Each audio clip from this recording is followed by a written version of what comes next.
Welcome back, guys. Now in this video we'll just design the form. Okay, we'll not use any bootstrap, we just use HTML and we'll design the basic form, and in the next video we'll use the same form to store the record. So to design the form, first we have to return the form, right?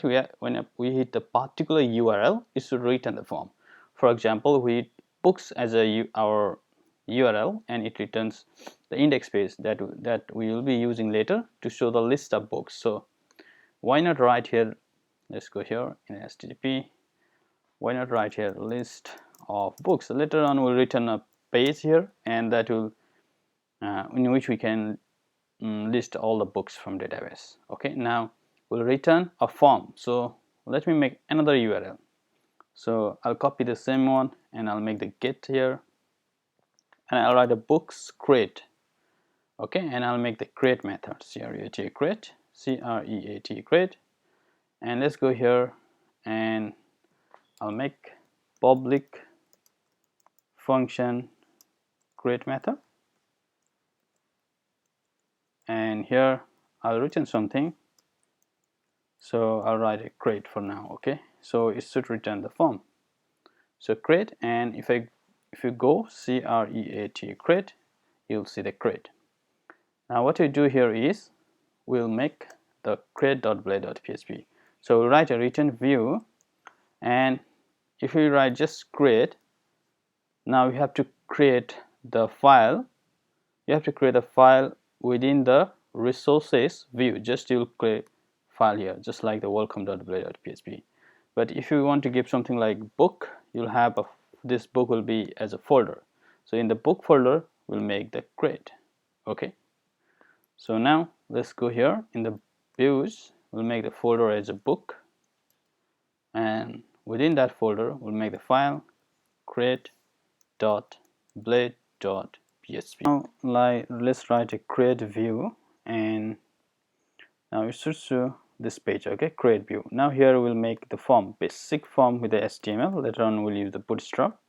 So form, and let's write action, and method will give action later.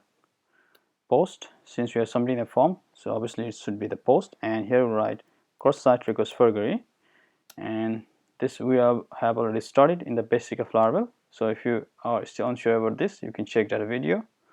So now here we'll write a label, and let's give the name of book, and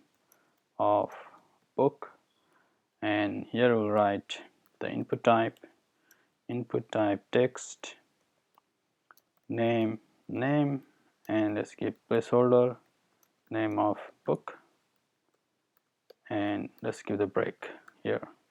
So name of book, similarly we'll give the description for the book, and description DSC RIPT, and description of the book. For the description of book we'll write a text area, text text area, and close this text area, and here we'll write a name and description DSC RIPT and description. That's all, and then finally we'll write the category for the book. We'll choose this category, so we'll have the, let's write category, and we'll have a drop down here, so we'll use the select, select, close the select, and here you will get the name, category, and here we'll have the option value, OPT and option, and value, close this. Okay, so here we'll write select, select, and then copy this one, and here we'll write the fictional FRICTION fictional book.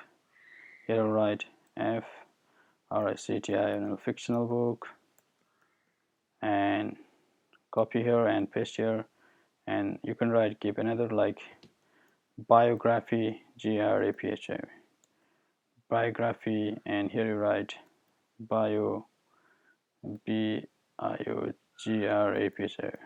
biography book.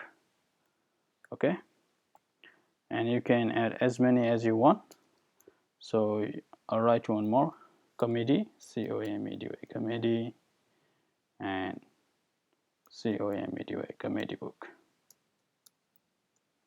Okay, and finally here we'll make the submit button. So input type submit, or button type submit, and submit submit, and then here we'll write a value and we'll write submit, and that's all. So save this now and let's refresh, and you can see we have the basic form, name of the book, description, user will select one category, and finally submit this form. Okay, now I'll see you guys in the next video.